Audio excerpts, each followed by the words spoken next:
खुलुमबाय बड'लेण्ड इंखं टेलिभिजननि स्टुडिय'आव आं मिथिका नार्जारी दिनै मोनाबिलिनि गाहाय रादाबफोराव दङ सानजौफुनि आदारनि थाखाय संनाय दालि गुदुङाव गोग्लैनानै सासे फरायसुलिया गोब्राब जखम जादों आसामनि गुबुन जायगायाव गोबांथार बिबांनि गांजा हमदों भिक्टर दासआ रोखा फोरमान होनो हायाखै बुंदों डिजिपि बाक्सानि मसलपुराव इउपिपिएल मावथिखौ गाग्लोबदों क'क्राझाराव केएलअनि सानै लिंकमेन हमदों गसाइगावआव रुंसारि थानेश्वर बसुमतारी गोसोखां जोलुर बादायलायनाय खुंदों बनसुआ जुमदुवार खोन्दो आफाद दाफुंबाय भारतीय रेलवेआ गिबि खेब भारतआव 80,000 खब रेलनि साखा बानायनो लादों दानिया फै आबुं रादाबाव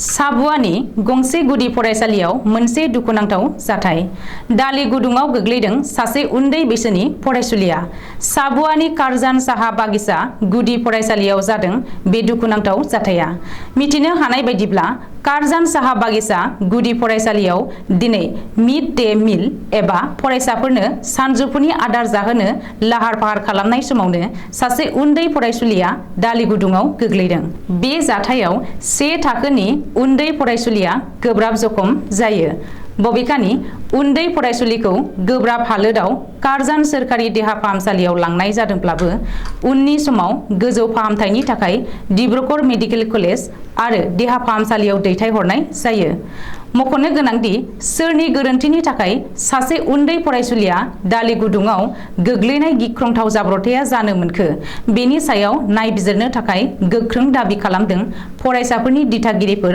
आरो ओनसोलनि रायजो राजाया पुलिस बिफाननि मोनसे जाफुंसार अपारेशन आसामनि गुबुन जायगायाव गोबांथार बिबांनि गांजाजों लोगोसे स्मागलारफोर हमजादों रिपर्ट बादिब्ला पुलिस बिफाना बकाजानाव 1 कौटिसो बेसेननि 8.6 कुइन्टल गांजाजों लोगोसे 3 स्मागलारखौ हमनो हादों मोनसे स्रोद सुलुं बायदियै पुलिस बिफाना थांनाय हरनि 2 रिंगायाव सिग्रोमनानै NL 02D7837 नम्बरनि ट्राकनिफ्राय 80 पेकेट एबा 8.6 कुइन्टल गांजाजों लोगोसे 3 दुथांफोरखौ हमनो हायो 3 दुथांफोरखौ फारियै पिल्टार कलिता दीपक महन्त आरो राहुल तामां होननानै सिनायथिदों दुथांफोरा ट्राकआव मोनसे स्रोद चेम्बार बानायनानै गांजाफोरखौ लाखुमाबोदोंमोन बबेखानि दुथांफोरजों लोगोसे 40 ग्राम ड्राग्सबो बोखांनो हादों होननानै मिथिनो हादों गुबुन फारसे आसाम त्रिपुरा सिमनायावबो पुलिसआ 1108 केजि गांजा बोखांनो हादों होननानै खौरां मोन्दों गंसे ट्राकनिफ्राय बोखांनो हादों गोबांथार बिबांनि गांजाखौ रिपर्ट बादिब्ला बे जाथायजों लोब्बा लाना ट्राक ड्राइभारखौ पुलिसआ एरेस्ट खालामदों आसाम सोरखारनि 26,000 थिसनथायाव गेनाखान्थि सोलिनायनि गोख्रों अजद होनानै जोबथेसालियाव थाहैनो गोनां जानाय भिक्टर दासनि सायाव डिजिपि भास्करज्योति महन्तआ गिबि रिएक्शन होदों डिजिपि भास्करज्योति महन्तआ खौरांगिरिनि सिगाङाव बुंनाय बायदिब्ला भिक्टर दासआ गोख्रों अजद होनायनि उनाव जेबो रोखोमनि रोखा फोरमान होनो हायाखै बेनिखायनो जोबथेसालियाव थाहैनो गोनां जादों बेजों लोगोसे बेसेराया गासैखौबो गोरोन्थियै रिप्रेजेन्ट खालामदों होननानै डिजिपिआ भिक्टर दासखौ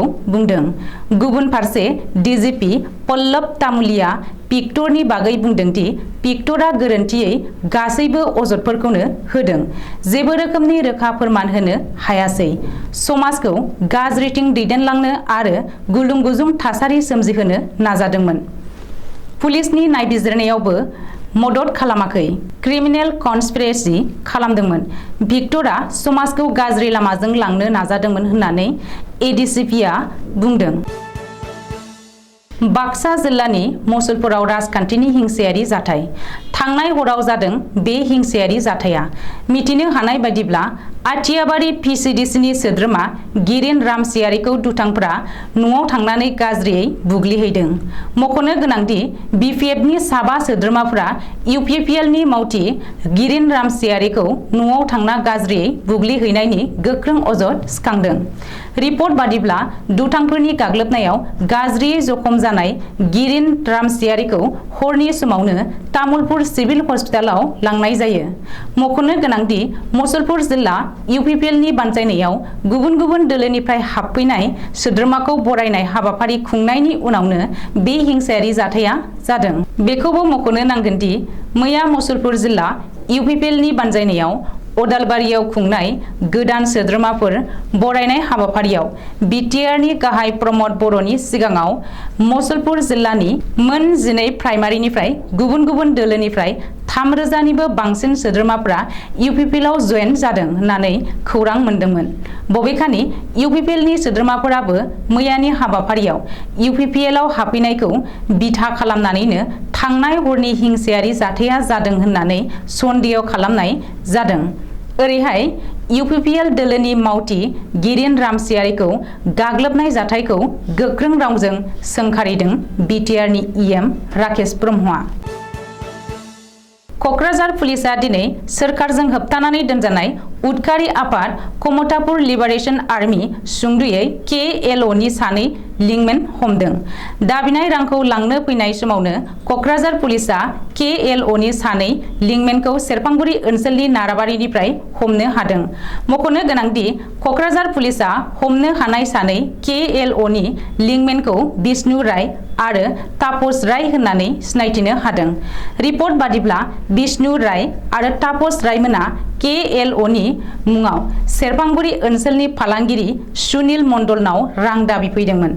नाथाय सुनिल मण्डला बेनि बागै पुलिसनो खौरां हरनायनि उनाव पुलिसा KLOनि सानैबो लिंकमेनखौ नाराबारिनिफ्राय हमनो हायो। बबेखानि KLOनि सानै हमजानाय लिंकमेननि हेंथायै क'क्राझार पुलिसा केस रेजिस्टार खालामनानै जाथायनि बागै नायबिजिरनो जागायबाय होननानैबो मिथिनो हायो। गसाइगाव महकुमानि सिङाव थानाय खासियाबारि गेवलां गेलेग्रा फोथाराव सानसेनि हाबाफारि लानानै दिनै रुंसारि तानेश्वर बसुमतारी गोसोखां जोलुर बादायलायनाय खुंफुंदों। बे बादायलायनायाव गासै मोन 8 गेलेग्रा हानजाया बाहागो लादों। बे हानजाफोरा फारियै बनजार FC, फुंखा FC, Bijni FC, Cooch Behar FC, Rupali FC, सोनाब बंग, सरबन्जनी FC, निउ टाउन इउनिट एफसिफोरा बाहागो लादों। मख'नो गोनांदि रुंसारि तानेश्वर बसुमतारीया 1945 मायथाइयाव गसाइगावनि सरेन्द्रपुर गामियाव जोनोम मोनदोंमोन आरो बियो 1921 मायथाइनि 5 जुन खालाराव रुंसारि जादोंमोन। बेखौबो मख'नो गोनांदि रुंसारि तानेश्वर बसुमतारीया थांनानै थानाय समाव गसाइगाव ओनसोलनि समाजनि आरो रायजोनि गोबां मोजां हाबा मावलांदोंमोन आरो बियो गसाइगाव गावबुरा आफादनिबो आफादगिरि जादोंमोन। तानेश्वर बसुमतारीया 28 नं गसाइगाव बिधान सभा बियाबनि MLA जिरन बसुमतारीनि आंगो जोनोमगिरि बिफामोन। बे हाबाफारियाव बिटिआरनि गेलेमु बिफाननि EM दावबायसा बर'जों लोगोसे EM रेवरेवा Narzinary, MLA जिरन Basumatary, MCLA Sujal Singh आरो गोबांसा दैदेनगिरिफोरजों लोगोसे ओनसोलनि मेलेमजिबि, साननो हनो गोरों, समाज सिबियारि आरो गोबां रोजा रोजा रायजो राजाफोराबो बाहागो लादोंमोन। बड' नेशनेल स्टुडेन्ट इउनियन सुंद'यै बनसु एबा माहारियारि फरायसा आफादा दिनै क'क्राझार जिल्लानि सिङाव जमदुवार खोन्दो आफाद दाफुंनानै लाबाय। मिथिनो हानाय बायदिब्ला दिनै गसाइगाव महकुमानि सिङाव थानाय जमदुवार ओनसोलनि थाखाय मिरु बनसु आफाद आरो क'क्राझार जिल्ला बनसु आफादनि दैदेननायाव जमदुवार खोन्दो बनसु आफाद दाफुंनानै होनाय जाबाय। बबेखानि बिलिफां नार्जारिखौ आफादगिरि आरो रतीश नार्जारि गाहाय नेहाथारिनि बिबान होना आरो ओनसोलनि माखासे लाइमोनफोरखौ लानानै जमदुवार खोन्दो बनसुखौ दिनै दाफुंनानै होबाय होननानै सुलुङाव फोरमायदों।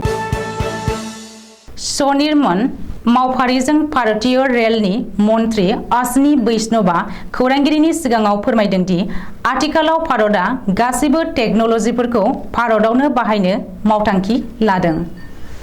बे मावथांखिनि जोहैनो भारतीय रेल बिफाना गं 80,000 रेलनि साखा बानायनो थाखाय इन्डियान कम्पानिनो 600 कोटी रांनि टेन्डार फोसावदों।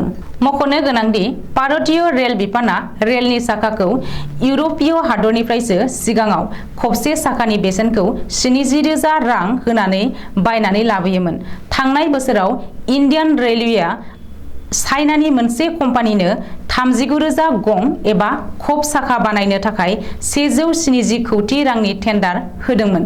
नाथाय दा भारतआव गावनि हादरावनो बानायनो थाखाय भारतनि कम्पानिनो 80,000 रेलनि साखा बानायनो 600 कोटी रांनि टेन्डार होदों। बेनि थाखाय स्टिल इन्डिया अथ'रिटिखौ रेल मन्त्री अश्विनी वैष्णवआ आवगायबोनो हांख्रायदों। दिनै मोनाबिलिनि रादाबा एसेनोसै। गोजोन्थों।